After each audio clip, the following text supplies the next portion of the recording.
Hey everybody, it's Briggsil here again, and I'm doing episode 2 of the film review.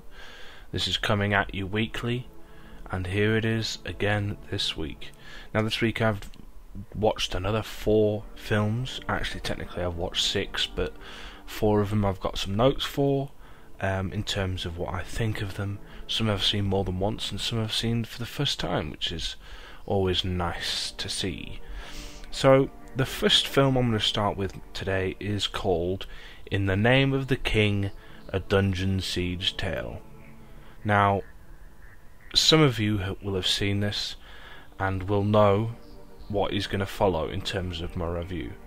Now, this film starring Jason Statham, John Rhys Davies, Ron Perlman, Ray Liotta, Burt Reynolds. It was released in 2007, and I haven't really got much to say on it other than it's crap.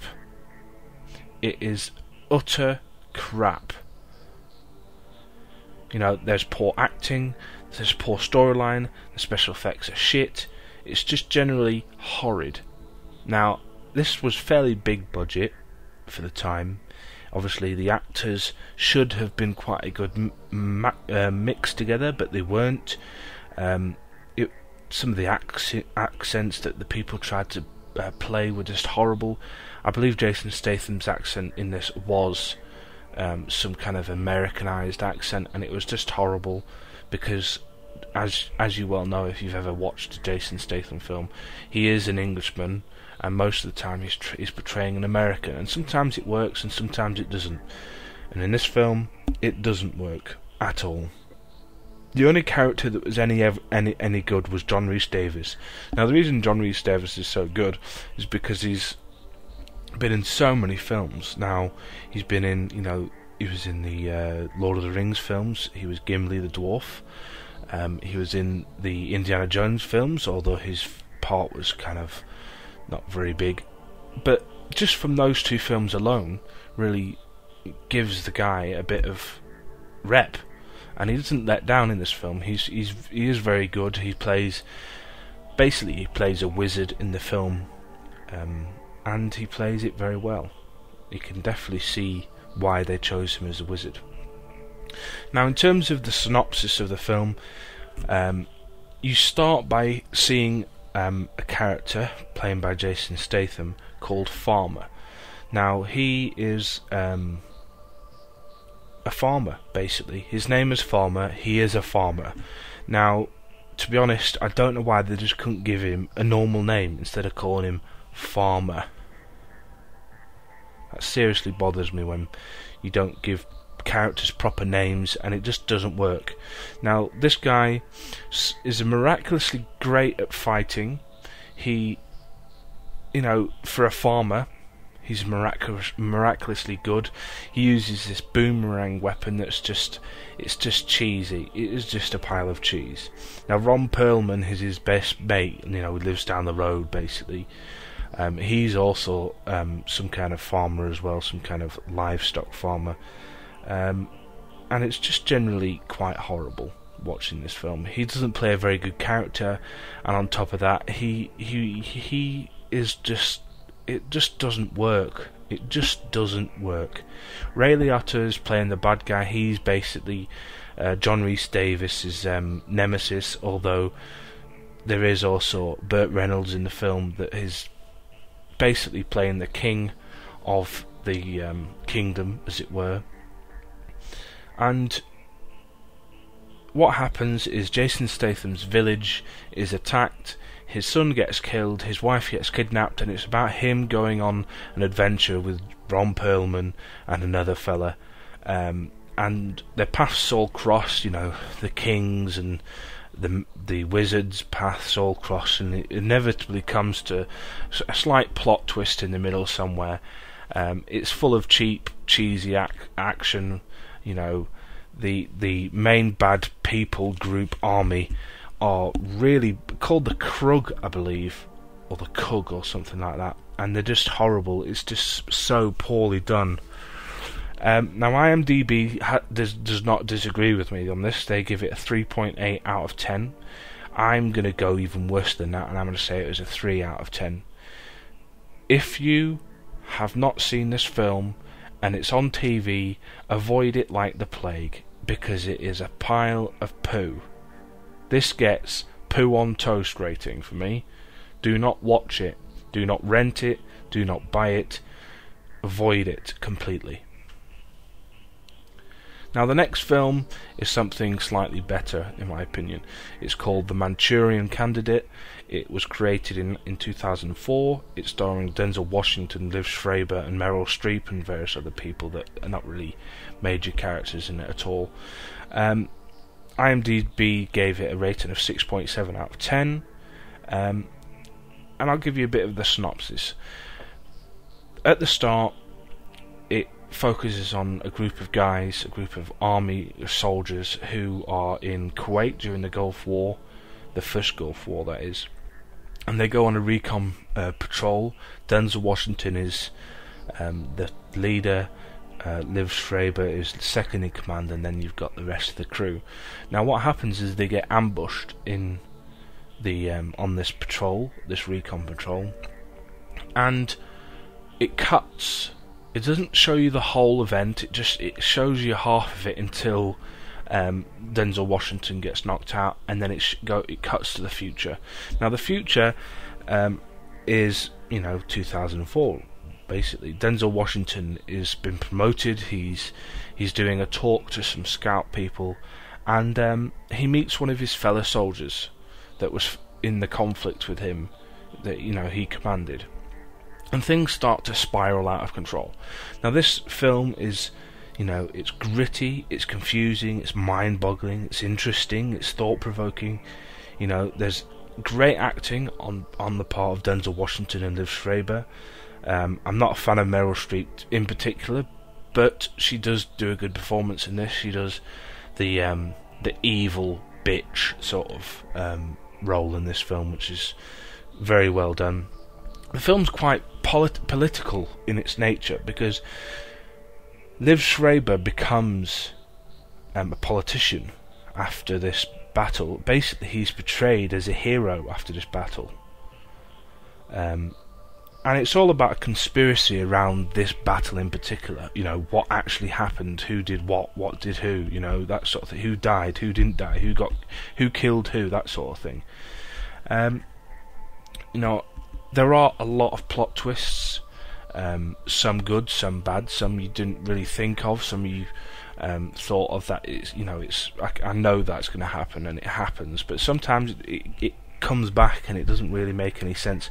But in the end, it makes perfect sense, and I do recommend you go watch this. Now, IMDb gave it 6.7 out of 10.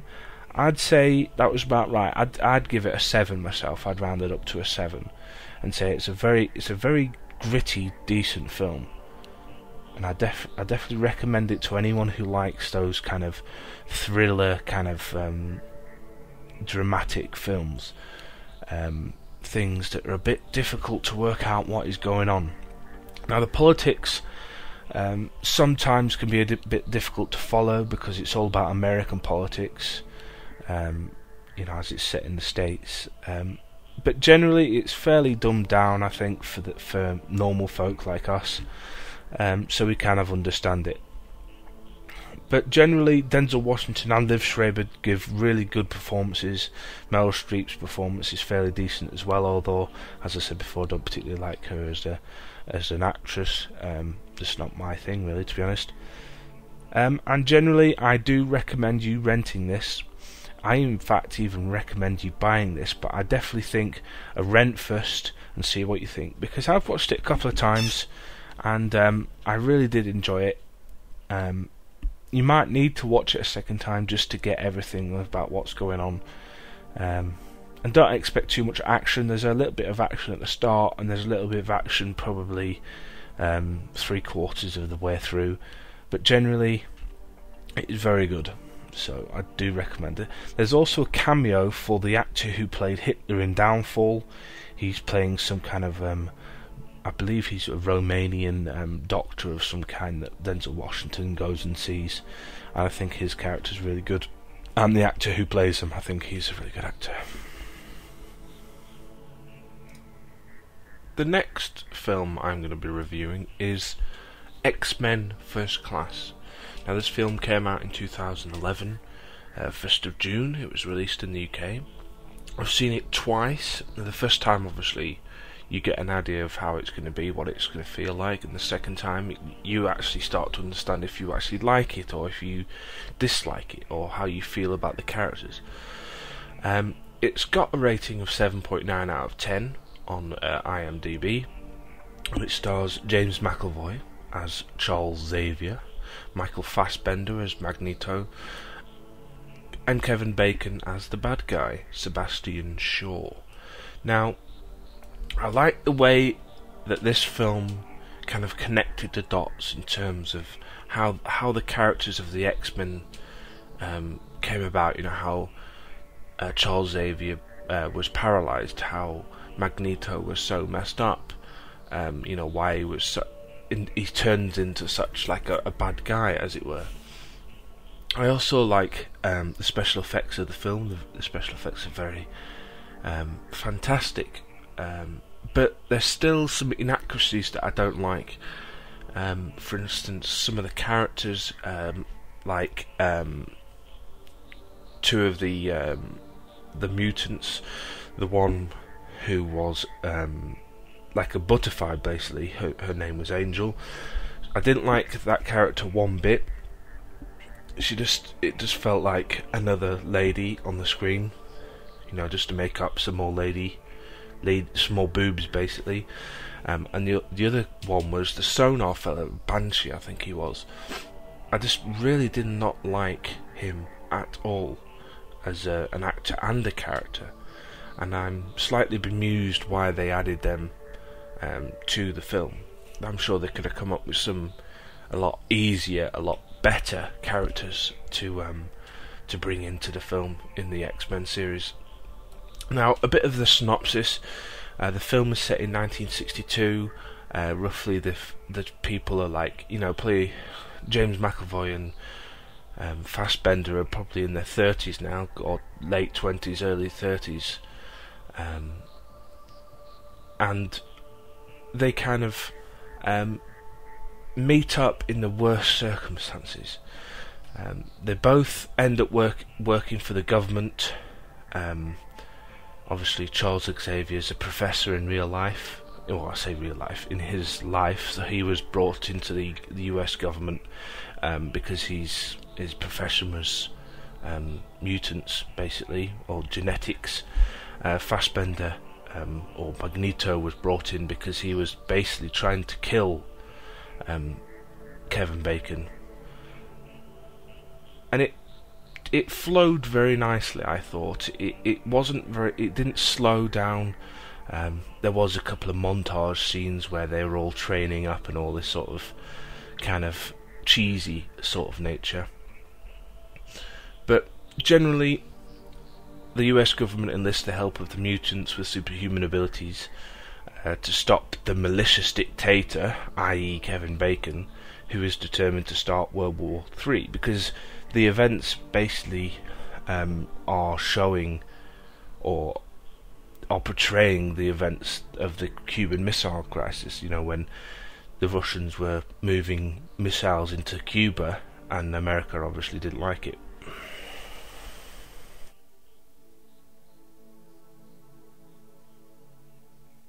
Now, apart from the issues that I had about some of the characters, generally the film was quite decent. The rating that IMDb gave it, obviously 7.9, is a bit high as far as I'm concerned. I think it should be more like 6.5 to 7. I don't think it's as high as 7.9. I think that's a bit too high. So, yeah, I'd rate it at about between 6.5 and 7. The characters are... the actors chosen to portray the characters are quite decent. Some of the actors annoy me, as I mentioned earlier. Some of the actors weren't defined enough, like the fella that played what's his face, Beast. You obviously see his development, but I'm slightly bemused about who they chose as the actor. A fella called Nicholas Hoult. not my favourite of actors, but he could have done a lot better job if I had the choice of picking an actor for that character. So, but generally, I think it's a very decent film.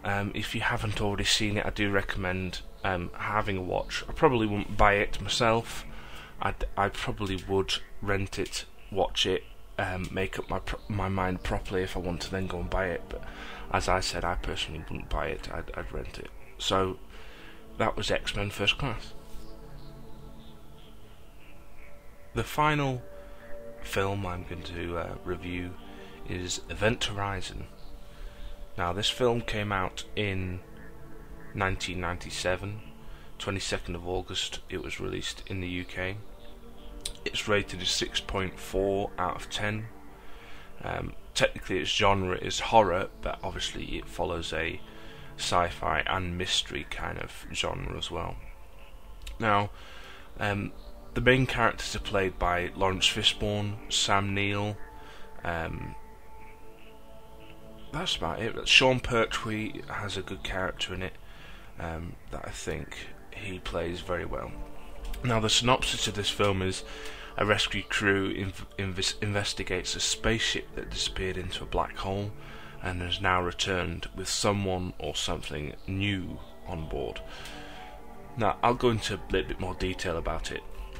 Sam Neill is the creator of this black hole device, and I wouldn't say it was antimatter, but he creates this machine that allows you to move from one point in space to another point almost instantaneous. The only problem is no one's ever tried it before until the Event Horizon tries it. Now, the Event Horizon is a ship that was built purely to try out this device, and it goes somewhere and disappears. Now, Lawrence Fishburne and his crew basically pick up a distress signal or orders to go and have a look at what's rotating around one of the planets in the solar system. I think it's Neptune, actually. Yes, the Neptune. Now, they are requested to bring along Sam Neill, who created the machine. They go and try and find out what happened, and that's where the story kind of starts off. That they're just leaving Earth to find out what's happened to this ship. Now, I just want to say, for anyone who's never seen this film before, it is fantastic. It's absolutely fantastic.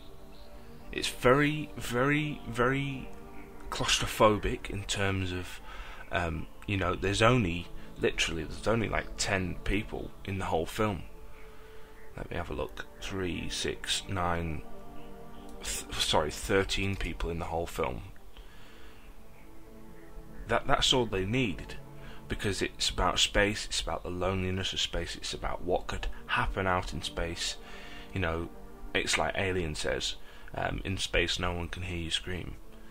And it is quite jumpy. It's not. I wouldn't say it was scary. I'd say it was more thrilling. I'd say it was more jumpy, rather than oh my god, that's so scary. It's a bit disgusting in certain aspects of the film, which is something I really like about it, because I wasn't expecting it when I first watched the film. I was expecting science fiction. They'll go find out something interesting happens, they work around it and they come back and all's well, but it's nothing like that. It's very interesting. Now, if you love science fiction but you're not a fan of horror, probably not a film for you to go and see or rent. But if you do like a bit of horror, you do like a bit of mystery, you do like a bit of science fiction, then this is perfect. But I do suggest that you don't watch it at night on your own. Watch it with somebody, otherwise you might find that you have scary dreams, as I did when I first watched it.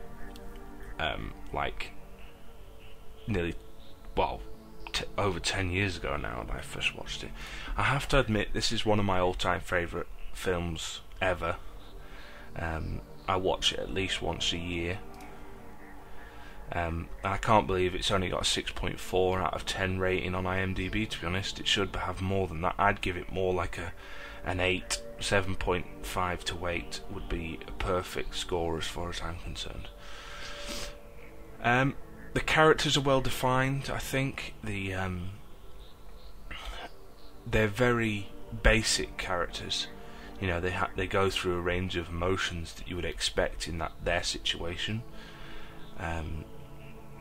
And generally a very nice film. Now it's 97, so it's fairly aged now. The special effects aren't top notch, but they're very good for what I can kind of only imagine as an independent based film. It wasn't really a massively a massive film. It was, it did very well in the box office, obviously, but generally it was it's an indie classic, as it's got a cult fan base, me included, of course.